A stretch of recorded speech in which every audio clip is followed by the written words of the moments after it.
Oh man, it's a lot of political brain rot, man, when it comes to gaming discourse. These days, you can't have shit.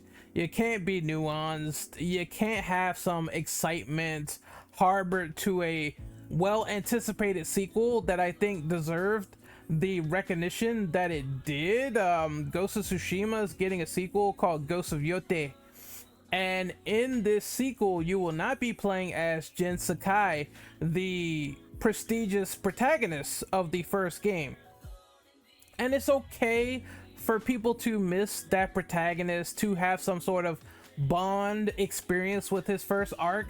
But I also understand why you're trying to make Ghost of a series. You're trying to make it into a meta series, an anthology where you can play as multiple characters, experience their story as the living legends within the Ghost lineage, you know, various timelines where you experience this. It's something that Assassin's Creed does, and I think it does pretty swell, where you play as multiple assassins from different timelines. And I think Ghost doing this and keeping in tradition of you're within a certain point of history where a war might have happened, or there might be a historical event, and you play as the samurai and you experience their deep story, their intricate nature, and breaking down the character within each singular entry. And I think that's a cool thing to do. GTA does it as well, where they don't really focus on the same protagonist all of the time. They always like make a new game, new setting, and they switch it up. And I think that's completely okay.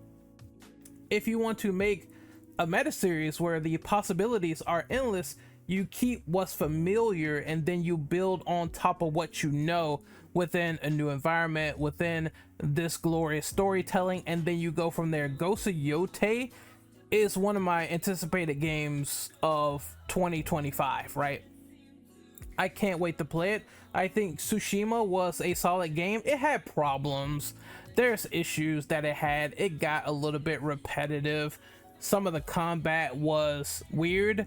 They had to patch in the fact that, yes, you can't really see enemies in interiors. The interior combat was a bit rough. That being said, it was a solid game, and I did enjoy it for what it was. Now we move on to Ghost of Yote. And of course, the political brain rot is staggering. The political brain rot for Ghost of Yote is so fucking bad, bruh. This discourse is monumentally terrible. It's people making mountains out of molehills for nothing. These dudes are legit scared of one little female protagonist. It's fine to miss Jin Sakai. If you had a bond with Jin Sakai, it's fine to miss that character and his arc. I hope they do make some DLC for Jin Sakai. Go back in the past. I know this game takes place like 300 years later into the future, but go back into the past and make some story DLC. I'm sure people would eat it up like white on rice. It's cool to miss him. It's cool to also constructively say, I wish Sucker Punch did something else outside of just Ghost of Tsushima and a sequel to it.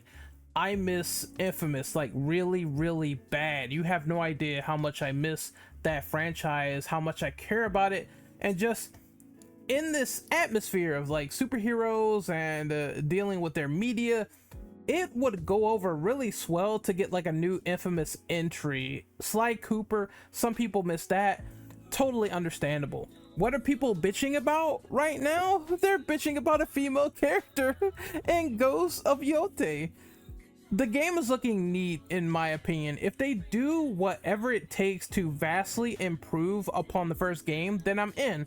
I don't care who I'm playing as. First and foremost, this is a game that is unreleased, and this is not a fair assessment of this character. You never know if she might end up being a badass. You never know the context of the scenes that she'll be in within the game. You never know how the story is going to go until the game is released. What you're not doing is giving it a fair shake from now all the way till launch and seeing if she lives up to what I would deem as a character that sits in the annals of time, like Claire Redfield or Laura Croft or Jill Valentine or Clementine, or other female characters that kind of kicked ass throughout history. I would say also, like, you know, Chloe Frazier from Uncharted, and even Ellie. Ellie's a pretty complex and deep character. There's many to go around with differing flavors that you can find. And when you're like, no, I'm not giving this a chance because I listened to some other person's opinion and I'm going to have my cloud of judgment like rain over my head, then you have to tell yourself, are you really doing a fair assessment by saying all female protagonists are now bad and I'm going to cast the game off because of it? Again, this is something that is very, very, very bad faith criticism, and people are now starting to revolt against issues like this, which is why you're seeing a lot more pushback on anti-woke grifters nowadays, because of situations like this where they are being invalid.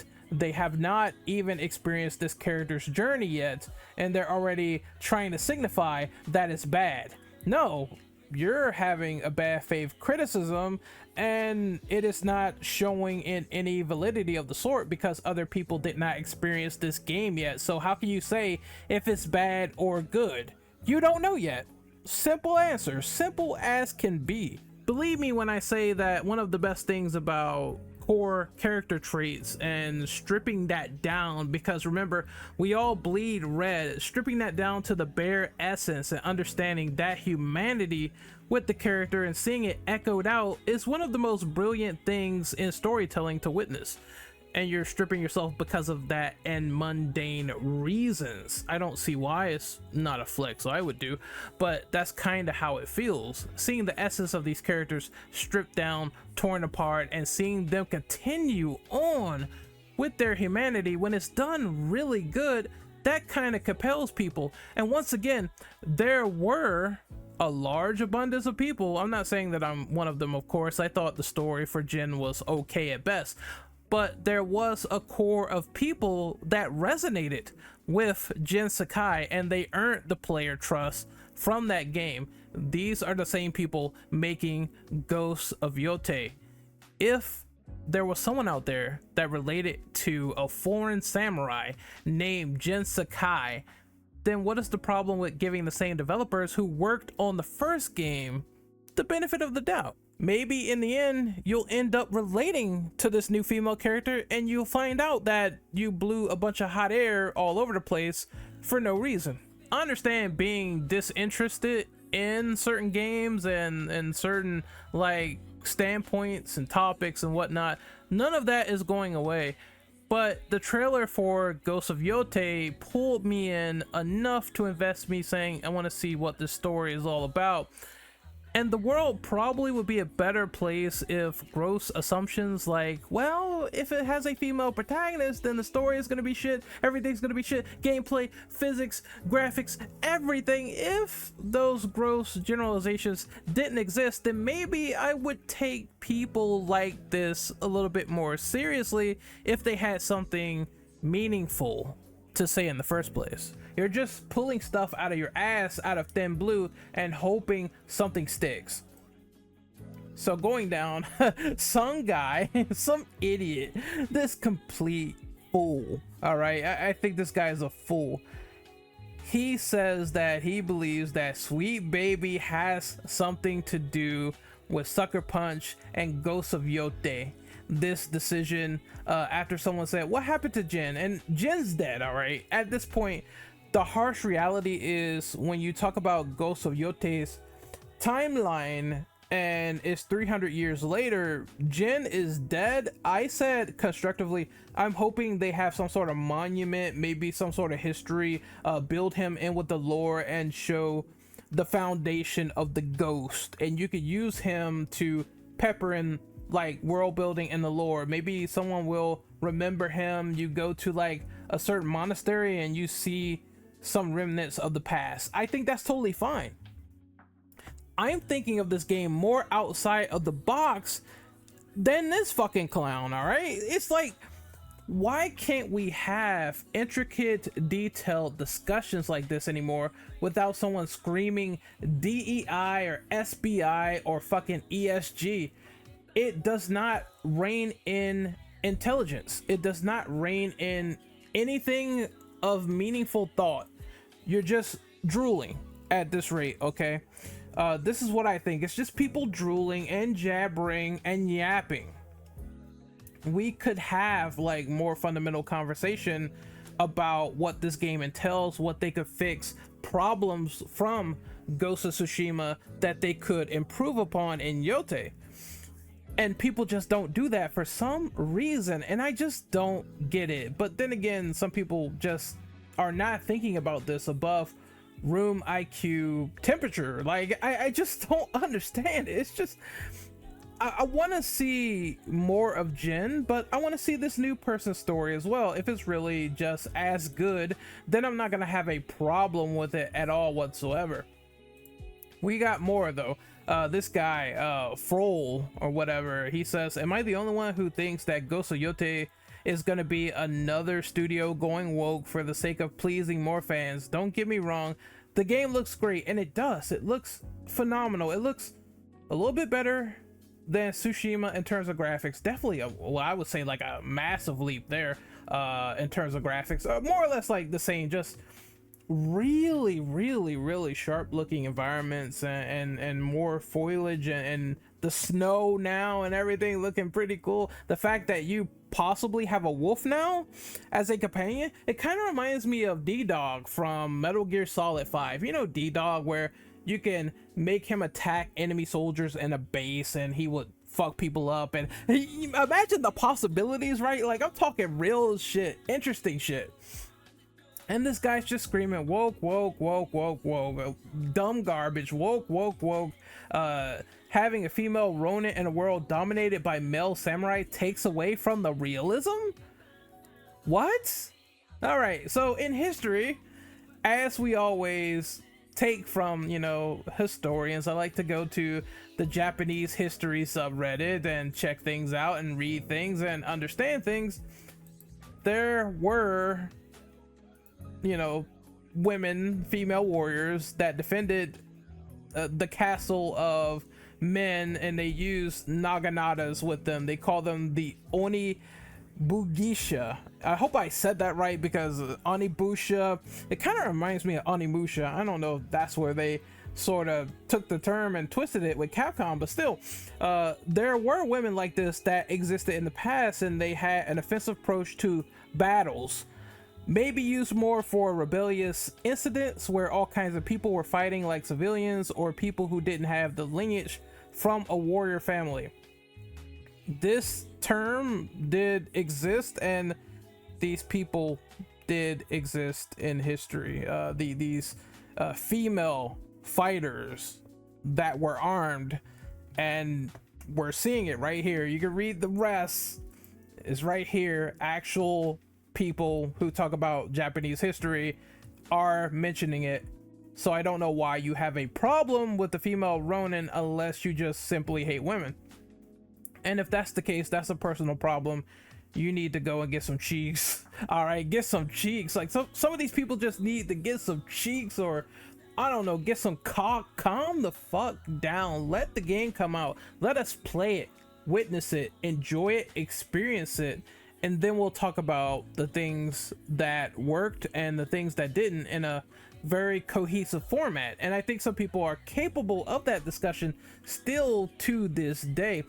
This was a good sort of like indicator that it's kind of hard for media to exist now with female protagonists, because so many people just shit on it for no reason, and they come up to these conclusions and judgments without even touching the game. And it's crazy to think that Infamous First Light, Sucker Punch's best game, hands down. Well, I think that's like subjective, of course. He could have that opinion. I think that Sucker Punch's best game was Infamous 2.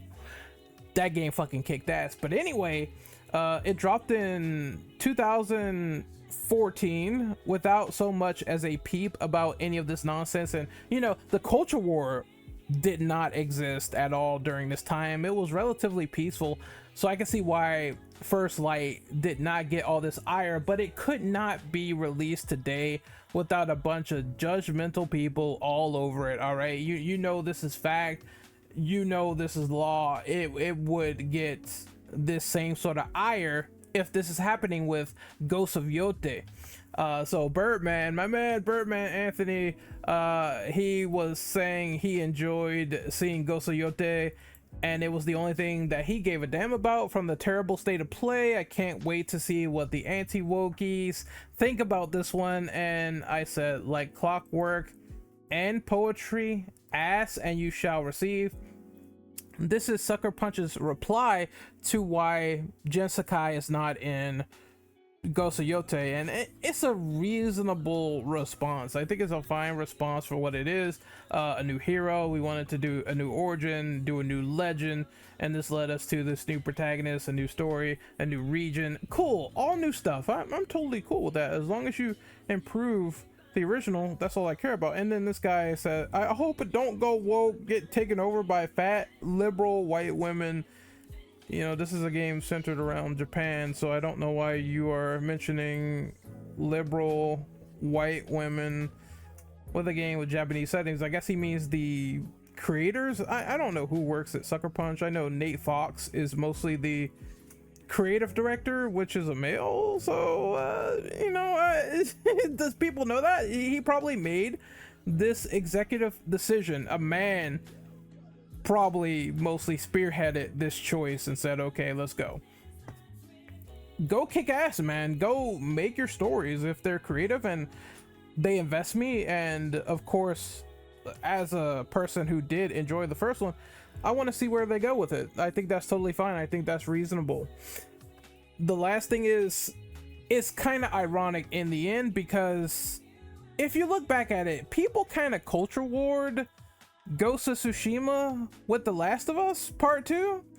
So now they're turning on the Ghost of Tsushima sequel just because a woman exists. And it's kind of ironic because, well, The Last of Us Part 2 featured the main conflict centered behind two women. So I think it can't get any funnier from there when you really think about it, how it all is like transpiring. It's just, look, whether it's a male protagonist, an alien, a piece of bread, a creature, a pretzel, you know what I'm gonna say. If the gameplay is fun, if the characters are fun and engaging, if it is a game I want to play, then it's going to be a game I touch, whether people like it or not. Now, hopefully folks can find peace out of all this fear mongering, because it's not healthy for you brothers, just saying. Anyway, this is Renegade Operative signing off. Tell me what you thought of this video in the comment section below, and it's time for Ghosts of Yote hype. I can't wait to see more of this game revealed, and hopefully we see some more PlayStation exclusives come out next year. Fingers crossed. Here's hoping. See you guys next time. Later. Oh, and one more thing. You know, if these two, Sarah Connor and Ellen Ripley, if they came out today and people just had no knowledge of what was being built up, oh, totally they would get slandered. 100%. I don't doubt a bone in my body that if Terminator 2 and Aliens released in the modern day and nobody knew what was going on, people will say it's shit.